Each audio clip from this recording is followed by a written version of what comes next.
केंद्रीय कानून मंत्री अर्जुन राम मेघवाल रविवार को बीकानेर में एक दिवसीय दौरे पर रहे। इस दौरान उन्होंने विभिन्न कार्यक्रमों में भाग लिया। केंद्रीय मंत्री मेघवाल ने नोखा रोड स्थित आशीर्वाद भवन में चल रहे भारतीय रेलवे मजदूर संघ के 21वें त्रैवार्षिक राष्ट्रीय अधिवेशन के समापन समारोह में विशिष्ट अतिथि के रूप में भाग लिया। अर्जुन राम मेघवाल ने इससे पहले आचार्य तुलसी समाधि स्थल नैतिकता के शक्तिपीठ पर आचार्य तुलसी का पुण्य स्मरण किया। इस अवसर पर आयोजित धर्मसभा में केंद्रीय कानून मंत्री अर्जुन राम मेघवाल ने आचार्य तुलसी से जुड़े अनेक प्रसंगों से श्रावक श्राविकाओं को अवगत कराया। इस अवसर पर आचार्य तुलसी शांति प्रतिष्ठान के पदाधिकारी मौजूद रहे। इस अवसर पर आचार्य तुलसी शांति प्रतिष्ठान की ओर से जैन प्रतीक चिन्ह पहनाकर और साहित्य भेंट कर सम्मान किया गया। आचार्य तुलसी शांति प्रतिष्ठान के अध्यक्ष गणेश बोथरा एवं दीपक आंचलिया आदि ने साहित्य भेंट किया। मुख्य न्यासी महावीर रांका ने जैन प्रतीक चिन्ह पहनाया। महामंत्री दीपक आंचलिया ने बताया कि इस दौरान धर्मेंद्र डाकलिया, राजेंद्र पारख, सुशील पारख, हनुमान रांका, बसंत नौलखा, करनीदान रांका आदि गणमान्यजन मौजूद थे। मैं मेरे बयान पर सुनाऊंगा ना। ठीक है। बोलिए। सर, ये लगातार कई वर्षों से जो बड़े संगठन थे, NFIR है, AIRF है, वो संगठन जितना प्रॉपर रेलवे कर्मचारी के लिए काम करना चाहिए था उतना कर नहीं पाए। अब भारतीय मजदूर संघ ने बीड़ा भी उठाया, पुराना भी है लेकिन अब मजबूत होता जा रहा है। देखिए, आदरणीय दंतोपंत ठेकड़ी जी ने ये भारतीय मजदूर संघ का गठन किया। वो प्रचारक भी थे, राज्यसभा के सदस्य भी रहे और बहुत बड़े विचारक थे। उन्होंने सोचा कि मजदूरों का संगठन होना चाहिए, बात सही है, लेकिन देश हित में होना चाहिए। तो एक नारा दिया उन्होंने, देश हित में करेंगे काम और काम का लेंगे पूरा दाम। ये शानदार जो नारा उन्होंने दिया, उसके बाद भारतीय मजदूर संघ दिनों दिन बढ़ता गया। हर ऑर्गेनाइजेशन में भारतीय मजदूर संघ का अपना प्रभाव है। BRMS भी आप समझ रहे हो कि बहुत बड़ा संगठन है। जैसे अभी अपन NWR जोन में बैठे हैं, यहाँ हम 22% वोटों तक पहुंच गए। तो ये एक उपलब्धि है जो अभी चुनाव 2024 में हुए उसमें। और एक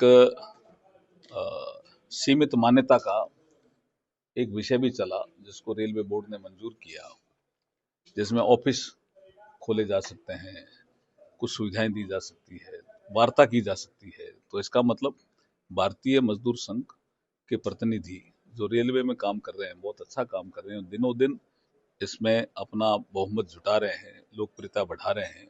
आज बीकानेर में जो ये सम्मेलन हो रहा है, ये राष्ट्रीय अधिवेशन है, ये साधारण अधिवेशन नहीं है भारतीय मजदूर संघ का, ये राष्ट्रीय अधिवेशन है। और इस राष्ट्रीय अधिवेशन में ये 3 साल के बाद एक बार होता है, त्रिवार्षिक है।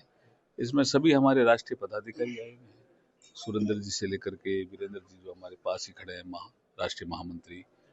तो मुझे लगता है बीकानेर के लिए भी एक अच्छा एक शुभ संकेत है कि मजदूरों के हितों की बात जो बीकानेर से उठेगी वो पूरे प्रदेश में जाएगी। तो अच्छी बात है बीकानेर के लिए। सर, 2 दिन तक यह अधिवेशन होगा, ये अपने लोगों से चर्चा भी करेंगे, रेलवे से संबंधित, कर्मचारियों से संबंधित मांगे भी बढ़ाएंगे, इनका एग्जिस्ट भी तैयार होगा। हो सकता है एक संविधान वो आपके संकल्प पत्र तैयार करके आपको भेजे, जिसके लिए मतलब उसकी पूर्ति के लिए या इस अधिवेशन की जो मांगे उठाई जाएगी उनकी पूर्ति के लिए आप कितना प्रयास करेंगे? देखिए, कल रेल राज्य मंत्री जी आए थे, आज मैं आया हूँ, और रेल मंत्री जो हमारे अश्विनी वैष्णव जी हैं, उनसे भी हमारी वार्ता हुई है। तो जो देश हित में होगा, मजदूरों के हित में होगा, तो निश्चित रूप से उस पर निर्णय लिए जाएंगे। राजस्थान सरकार ने कोचिंग जो संस्थान है उन पर नियंत्रण के लिए एक अधिनियम बनाने का फैसला किया, जो केंद्र सरकार के भी निर्देश है। देखिए, विधानसभा की कार्रवाई आप रोज देखते ही हो। ये जो अधिनियम है, निश्चित रूप से कुछ चीजें ऐसी आ गई थी जिसका समाधान होना जरूरी था, और इस अधिनियम में उनका समाधान निश्चित रूप से किया है, प्रस्तावित किया है। और मुझे लगता है ये अच्छा कदम है राजस्थान सरकार का। सर, गुजरात में जो भारतीय जनता पार्टी सरकार काबिज है और राहुल गांधी ने भी ये कहा है कि 2027 में हम वहां से भारतीय जनता पार्टी को पूरी तरह से नेस्तनाबूद कर देंगे। नहीं, वैसे राहुल गांधी जी क्या बोलते हैं और कौन उनको इतना गंभीर लेता है ये तो मुझे पता नहीं, लेकिन जो मीडिया में हमने सुना, आपने भी सुना होगा, अब वो किस पे आरोप लगा रहे थे हमारे तो समझ में नहीं आ रहा। उन्होंने कहा कांग्रेस में कुछ ऐसे लोग हैं जो भारतीय जनता पार्टी के लिए काम करते हैं, तो भी अभी तक आप क्या कर रहे थे? ऐसा थोड़ी कहा जाता है। आरोप लगाते समय वो अभी नेता प्रतिपक्ष है, कुछ चीजों को देखना चाहिए, वो उनका काम है, हमें मतलब नहीं है कोई क्या बोल रहे हैं कैसे कर रहे हैं, वो उनका कांग्रेस के बारे में बोलना उनका काम है। लेकिन वो किस तरह से बोलते हैं वो तो उनकी गंभीरता को कौन ले रहा है ये तो बताओ। कांग्रेस के लोग ही नहीं ले रहे हैं। कांग्रेस के लोग कह रहे हैं हम तो कांग्रेस पार्टी के लिए काम कर रहे हैं, और हमारे ऊपर ही कह रहे हैं कि ये तो घुसपैठियां हैं। एक देश एक चुनाव की बात हो रही है, सब क्या कहना चाहेंगे? अब तो संगोष्ठी भी होने लगी है बच्चों को। जयपुर में इसके लिए एक संगोष्ठी थी, भारतीय जनता पार्टी ने भी इस कार्यक्रम को हाथ में लिया है कि वन नेशन वन इलेक्शन समय की आवश्यकता है। तो हमारे सुनील भार्गव जो है उनको संयोजक बनाया है प्रदेश स्तर का, और राजस्थान चैम्बर भवन में अभी संगोष्ठी थी 7 तारीख को ही, 7 मार्च को ही, तो मैं वहां था। तो एक देश एक चुनाव समय की मांग है, इस पे हम जन जागरण भी फैला रहे हैं।